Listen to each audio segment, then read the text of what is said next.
देखिए आज का टॉपिक है अपना अणुसंख्य गुणधर्म। ये क्या होता है इसमें देखते हैं। विलयनों के वे गुण जो विलायकों की निश्चित मात्रा में उपस्थित विलेय के कणों पर निर्भर करता है, अतः ये विलायक की रासायनिक प्रकृति पर निर्भर नहीं करता। इसे हम अणुसंख्य गुणधर्म कहते हैं। ठीक है, मतलब ये किस पर निर्भर नहीं करता, अपने विलायक की रासायनिक प्रकृति पर निर्भर नहीं करता है। ठीक है, इसको हम क्या कहते हैं, अणुसंख्य गुणधर्म। इसके बाद आता है इसका टॉपिक अगला, यहाँ पर वाष्प दाब का अवनमन। वाष्प दाब का अवनमन किसे कहते हैं, किसी विलायक में वाष्पशील पदार्थ घोलने पर उसकी वाष्प दाब में कमी आ जाती है, उसे वाष्प दाब का अवनमन कहते हैं। मतलब कोई अपने पास विलायक है, उसमें कोई अवाष्पशील पदार्थ घोल रहे हैं, तो आपकी जाहिर सी बात है उसके वाष्प दाब में क्या आ जाएगी, कमी आ जाएगी। उसको हम क्या कहेंगे, वाष्प दाब का अवनमन कहेंगे। इसके दूसरे शब्दों में इसको हम बोल सकते हैं विलायक के वाष्प दाब, ठीक है, या विलयन के वाष्प दाब के अंतर को वाष्प दाब का अवनमन कहते हैं। मतलब विलायक का वाष्प दाब और विलयन के वाष्प दाब के दोनों के अंतर को हम क्या कहते हैं, वाष्प दाब का अवनमन। इसका एक सूत्र होता है वाष्प दाब का अवनमन P0 माइनस PS। तो इसमें यहाँ पर जो आपका P0 है वो क्या है, विलायक के वाष्प दाब का, और PS है वो क्या है, अपने विलयन के वाष्प दाब। ठीक है, इन दोनों का ही अंतर हमारा क्या कहलाता है, वाष्प दाब का अवनमन। दूसरी हेडिंग है यहाँ पर वाष्प दाब का आपेक्षिक अवनमन। ये क्या कहता है, विलायक के वाष्प दाब का अवनमन तथा विलायक के वाष्प दाब के अनुपात को वाष्प दाब का आपेक्षिक अवनमन कहते हैं। जैसे कि हमने ये अभी ऊपर जो निकाला हुआ है इसको, और हम ओनली किसको, वाष्प दाब के जो विलयन के वाष्प दाब का जो अनुपात होगा अपना, उसको हम क्या कहेंगे, वाष्प दाब का आपेक्षिक अवनमन। देखो वाष्प दाब का आपेक्षिक अवनमन P0 माइनस PS बट्टे में P0। यहाँ पर P0 माइनस PS है जो है अपनी क्या है, यहाँ पर वाष्प दाब का अवनमन है, और यहाँ जो P0 है वो क्या है, आपका विलायक का वाष्प दाब है। ठीक है, अगला आता है अपना क्वथनांक। देखो क्वथनांक इसलिए पढ़ रहे हैं हम क्योंकि हमें पढ़ना क्या है, क्वथनांक का उन्नयन।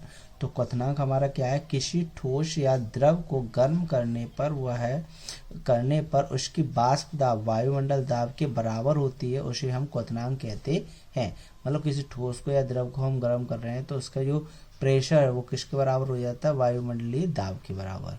या फिर हम ऐसे भी कह सकते हैं कोई ठोस या द्रव कौन सी स्थिति में आ जाए, अपने उबलने वाली स्थिति में आ जाए, तो समझ लेना उसको हम क्या कहते हैं, क्वथनांक कहते हैं। अब क्वथनांक का उन्नयन समझ लेते हैं। इसको क्या है, किसी विलायक में, ठीक है, अवाष्पशील पदार्थ घोलने पर उसके क्वथनांक में वृद्धि हो जाती है, उसे क्वथनांक का उन्नयन कहते हैं। इसे डेल्टा TV से प्रदर्शित करते हैं। ठीक है, मतलब क्या हुआ यहाँ पर कि जैसे हमने कोई विलायक लिया, जैसे हमने पानी ले लिया, तो पानी का जो अपना क्वथनांक होता है, उबलने वाली स्थिति होती है, वो होती है अपनी 100 डिग्री सेल्सियस की।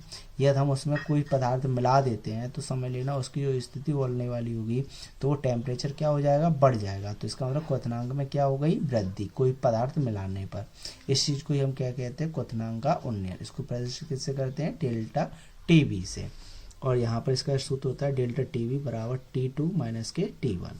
T2 का मतलब होता है विलायक का क्वथनांक, और T1 का होता है शुद्ध विलायक का क्वथनांक। ठीक है, इसी प्रकार से इसका दूसरा टॉपिक आता है अपना, यहीं पर पढ़ते हैं हिमांक का अवनमन। हिमांक का अवनमन क्या होता है, किसी विलायक के अवाष्पशील पदार्थ मिलाने पर उनके वाष्प दाब में कमी के साथ साथ उसके हिमांक में भी कमी आ जाती है, उसे हम हिमांक का अवनमन कहते हैं, जिसे डेल्टा TF से प्रदर्शित करते हैं। मतलब आपने को देखा होगा जैसे कि अपना जो पानी है, अब पानी की जो कंडीशन वो जमने वाली होती है, हिमांक का मतलब कोई चीज़ जमने के लिए होती है। यदि हमारे कोई हिमांक है, तो जैसे पानी हमने लिया, हमारा स्टार्ट कितने पे होता है, 4 डिग्री सेल्सियस हो जाए तो ये हमारा क्या होता है, पानी जमना स्टार्ट हो जाता है। यदि हमने उसमें कोई चीज़ मिला दी, अवाष्पशील पदार्थ को मिला दिया, तो क्या होगा कि जब जो हमारी जमने वाली जो कंडीशन है वो क्या हो जाएगी, टेम्परेचर को और कम कर देंगे। जैसे 4 पे हो रहा था, फिर कितने पे होगा, 3 पे होगा।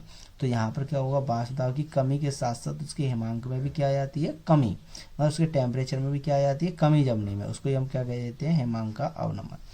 इसका सूत्र होता है डेल्टा टी एफ बराबर डेल्टा टी एफ नॉट होता है माइनस टी एफ होता है।